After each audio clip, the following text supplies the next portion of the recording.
curieuse.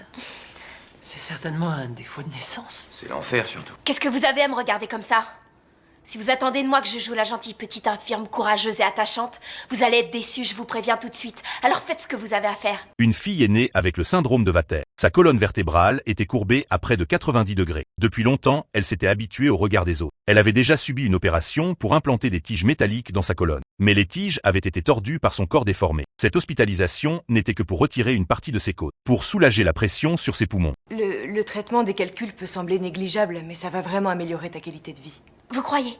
Ça veut dire que je vais enfin me faire dépuceler? Heather, arrête. Non maman, je suis désolée, mais elle dit que l'opération va pouvoir améliorer ma qualité de vie. Les médecins devraient pas faire de promesses quand ils sont pas sûrs d'eux. Mais Callie pensait qu'il existait un meilleur traitement possible. Elle a arrêté Derek et lui a exposé son diagnostic. Elle espérait que Derek puisse aider Heather à retrouver une vie normale.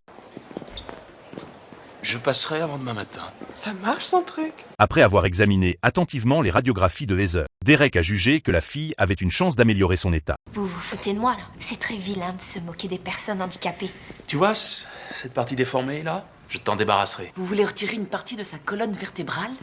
Derek a proposé de retirer une partie de la colonne vertébrale courbée et de la remplacer par un support en titane. Mais cette opération comportait des risques extrêmement élevés. Elle pouvait causer une paralysie, voire mettre sa vie en danger. Avant même que la mère ne réagisse, Heather avait déjà accepté. Je suis partante. Heather n'a que 17 ans. Maman, s'il te plaît, je sais que tu crois encore que la mort est ce qui peut arriver de pire à quelqu'un. Il y a pire que la mort, je t'assure.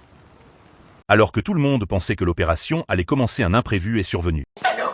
Vous pouvez aller vous faire foutre tout ce temps que vous êtes! Vous me faites vomir, bande de charognards! Madame Douglas, c'est ici fumer des assurances.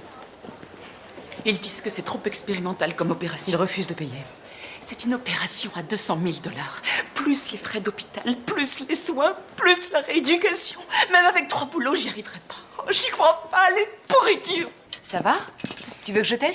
Je suis capable d'aller aux toilettes toute seule. J'ai fait ça toute ma vie et c'est pas prêt de changer, alors poussez-vous, j'ai besoin de personne, je peux très bien me débrouiller sans vous.